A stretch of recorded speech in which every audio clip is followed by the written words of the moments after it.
Pía Taracena es una destacada académica profesional en el ámbito de relaciones internacionales. Hoy justamente vamos a platicar de eso, relaciones internacionales, pero con Estados Unidos. ¿Qué va a significar el ascenso? Bueno, no el ascenso, la llegada este lunes próximo de Donald Trump en cuanto a las relaciones mexicanas. No invitaron a nuestra presidente. A mí me parece de muy mal gusto que no la hayan invitado porque somos los vecinos más importantes, al igual que Canadá, que tiene Estados Unidos, con tanto o más comercio que Canadá, y sin embargo, pues es un feo, no te hago un fuchi y no te invito porque no me caes bien. Así lo puedo entender, Pía Taracena. Muchas gracias por estar con nosotros.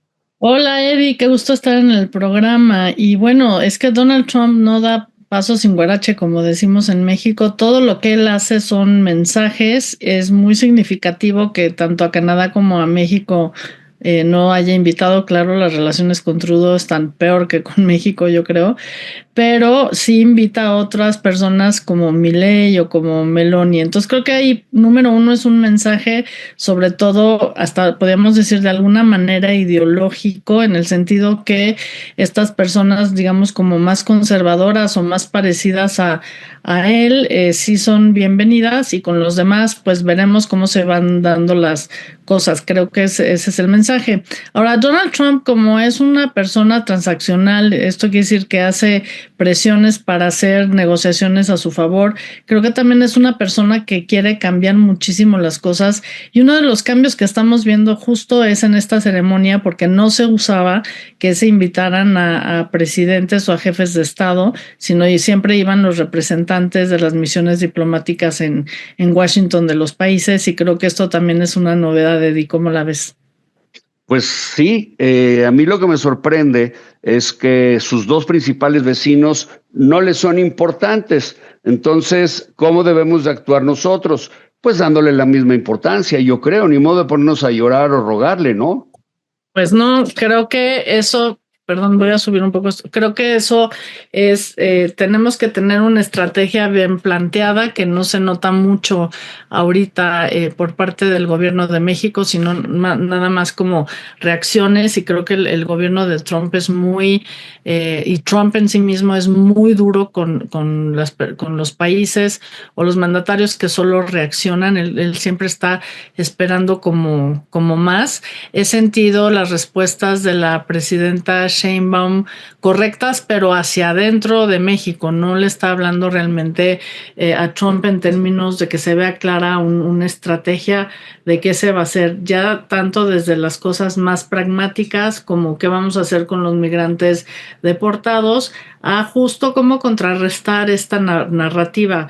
Yo creo, Eddie, no sé cómo lo veas tú, que no es suficiente nada más decir que es el mejor país del mundo, que somos un país soberano, en fin, sino que con Donald Trump tiene que haber respuestas, digamos, de otra manera, ¿no? Entonces creo que eso sí lo echo en falta. Vamos a ver ahora que ya tome posesión, realmente a ver cómo se va a desenvolver el gobierno mexicano.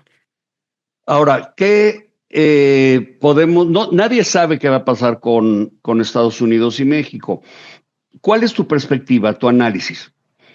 Creo que va a ser una relación bilateral muy difícil, primero porque el contexto internacional está difícil. Entonces a Estados Unidos se le ha complicado el contexto internacional, y eso hace que de alguna manera también se centre en la región. Ya lo estamos viendo, las presiones a Canadá también. Entonces México no se ha salvado de presiones.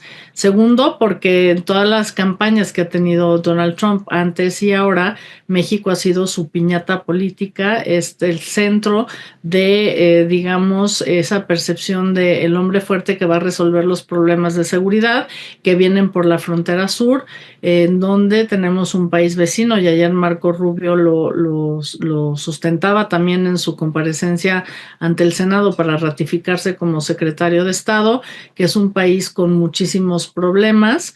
Y en ese sentido se hace una doble cuestión, como el uso de la narrativa más una realidad política en nuestro nuestro país, que hace que se dificulte mucho la agenda bilateral, en el sentido que es una agenda asimétrica en donde Estados Unidos te está poniendo los problemas no tanto para resolverlos por el bien de México, sino en torno a los intereses y sobre todo a sus intereses y sobre todo en esta administración los intereses muy particulares y la forma muy particular de cómo Donald Trump ve las cosas hacia México. No va a ser una relación fácil, vamos a vivir muchas presiones, muchas tensiones, con una narrativa muy agresiva y esperemos que no se complique más la situación. Ayer Marco Rubio creo que abrió una ventanita, pero ese es Marco Rubio, vamos a ver cómo se lleva él con Donald Trump.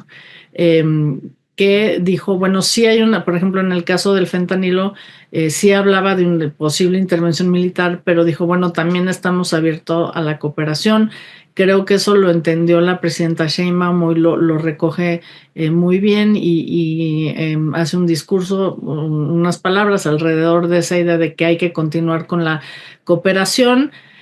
Pero la verdad es que parte de este dilema es que Estados Unidos, ni la administración de Biden, ni la de Trump, ni la burocracia confían mucho en México para la resolución de los problemas porque no se ven avances, ¿no? Y creo que la salida de Ken Salazar y lo que dice al final cuando se va es muy ejemplifica muy bien esto que estoy diciendo. Entonces es una relación que está en un muy bajo nivel con la administración Biden, no parece que seamos como muy amigos y entonces sobre eso Trump puede tejer más, siendo que él ya trae un discurso muy negativo frente a México. Entonces no va a ser un paseo en barca para nada.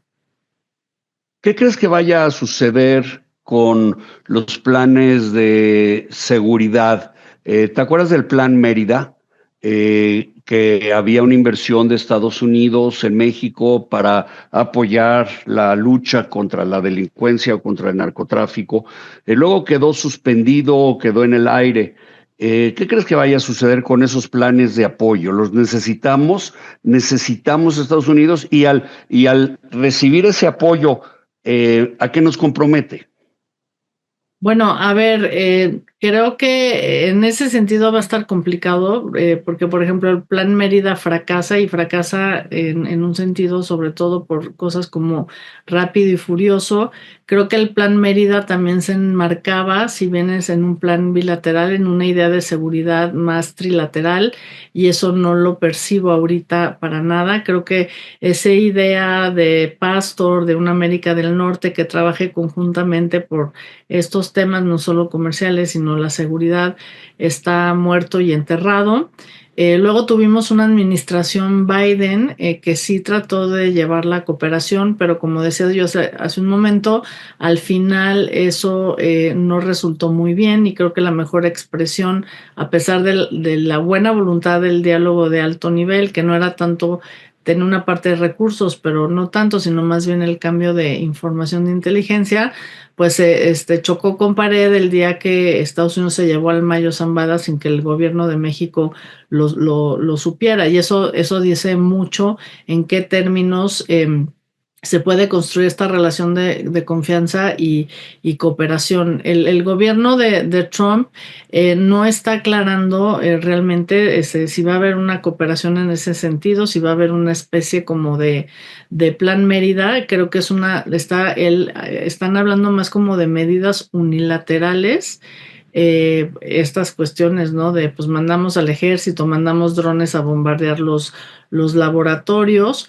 Yo creo que va a tener que haber una continuidad en ese intercambio de información de inteligencia, pero creo que la estrategia va a ser muy distinta, porque si tú declaras a los cárteles de las drogas como terroristas, que creo que eso va avanzando mucho, ¿qué espacio dejas para la cooperación en esos términos de recursos, ¿no? Al contrario. Y si me Ahora, ¿qué es mejor? ¿Declarar los terroristas o recibir el dinero? Parte de lo que a lo mejor se pierde en el camino final porque se lo vuelan. ¿Qué es mejor? Pues yo creo que ninguno de los dos escenarios. Lo mejor es que México hiciera más para enfrentar esta situación. Es claro que la política de abrazos y no balazos no funcionó y el país en esos términos está pues peor en términos de seguridad, ha incrementado muchísimo la violencia y tiene un tema ahí que realmente no ha resuelto. Entonces, como no lo ha resuelto, o sea, cómo enfrentar a los cárteles de las drogas. Hemos tenido muchas estrategias, desde la guerra contra el narco del presidente Calderón hasta buscar otras formas y no han funcionado del todo. Hay un empoderamiento brutal de los cárteles, que también hay que decirlo, está muy vinculado a intereses de esas organizaciones criminales en el propio Estados Unidos y ahora que es una organización, el crimen organizado a nivel transnacional, ¿no? Entonces, creo que en ese sentido, México sí debe de hacer más. Vamos a ver si esta estrategia de la presidenta Sheinbaum y de Omar García Harfuch va funcionando mejor, pero Estados Unidos no va a tener paciencia ni se va a esperar porque ya han hecho de esta situación del fentanilo sobre todo una situación muy importante de seguridad nacional. Es una postura, además de la campaña electoral de Donald Trump. Creo que es muy importante que siga habiendo una cooperación del intercambio de información de inteligencia, eso sigue muy importante, pero el mensaje es muy duro porque además el nuevo embajador de Estados Unidos en México, al ser boina verde, pues es especialista en operaciones encubiertas. Y si vemos el ajedrez un poco más completo o el tablero un poco más completo, tienes por un lado, te van a declarar las organizaciones terroristas. No están hablando de una cooperación en ese sentido del Plan Mérida y te mandan una persona que es especialista en operaciones encubiertas. Cuando tú declaras estas organizaciones terroristas, una de las acciones que se pueden llevar a cabo son justo operaciones encubiertas que te evitan tener que invadir un país, digamos, militarmente.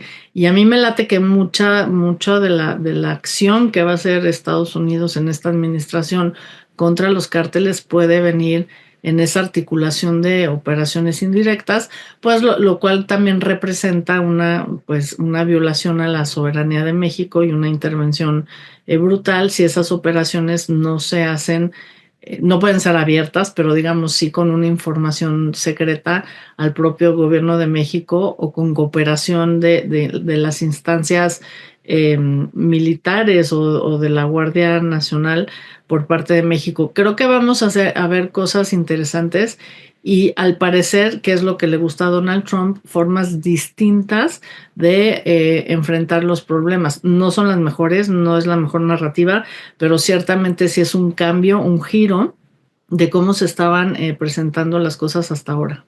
Decía yo que estamos pisando sobre vidrio, eso hace ruido, eso lastima los pies y es una metáfora decir que las relaciones pueden cortarse en cualquier momento y pueden sangrar. ¿Qué sería sangrar? Pues no lo sé. ¿Qué sería sangrar, Pía Taracena?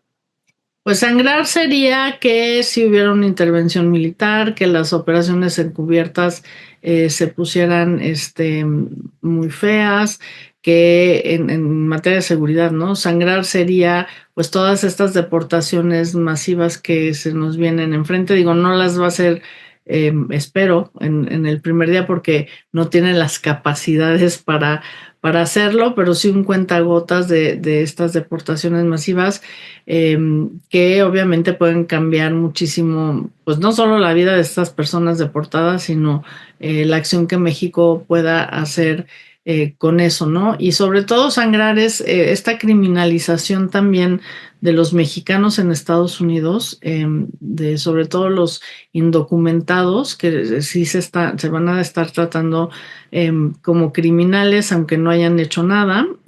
Hay muchos mexicanos que tienen 20 años en Estados Unidos trabajando y a pesar de que no tienen documentos legales, pues han hecho una vida en Estados Unidos Y han pagado impuestos. Al comprar, pagan impuestos. y lo que me preocupó también es la xenofobia que se pueda venir también frente a estas comunidades, ¿no? Entonces, sí creo que bueno, y otra cosa que nos podría sangrar, pues es esta amenaza de los aranceles, ¿no? Del 25%. Ayer anunció una oficina para recaudar aranceles que no se dan cuenta que también va a afectar la economía norteamericana. Claro. Entonces, yo sí hago como esta reflexión de hace 30 años hablábamos totalmente en otros términos, en esta idea en torno al Telecán de una América del Norte que iba a avanzar hacia una prosperidad conjunta de los tres países, hacia un mercado laboral, hacia un camino para los indocumentados que se pudieran regularizar, hacia fronteras inteligentes, y eso topó con pared, y entonces ahora vemos justo 30 años después el fracaso de esas ideas que eran muy positivas, y claro, con el ascenso de estos nacionalismos populistas, de estos ataques a la globalización de alguna manera, por decirlo así, enmarcados, ¿no? En que el enemigo, el que no te permite tener trabajo como americano es el mexicano. Pues es muy triste porque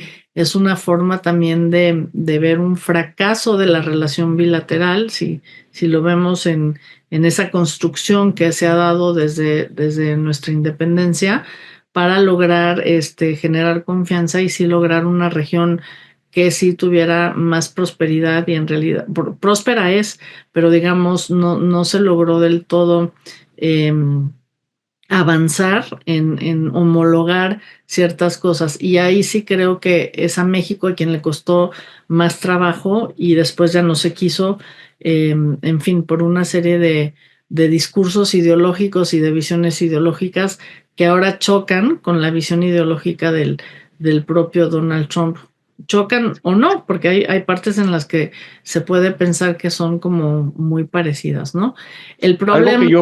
Algo que veo, perdón, Pía, es que por un lado no es el mismo Trump, es un Trump que ya no tiene nada que perder, ya demostró que no pierde nada, no importa si tiene 40 y tantos juicios en su contra, si es convicto de 40 y tantos juicios, ya se demostró que se salta la ley y además la convence de que no le haga nada, y además... pues trae mucho rencor hacia México, también lo trae el vicepresidente.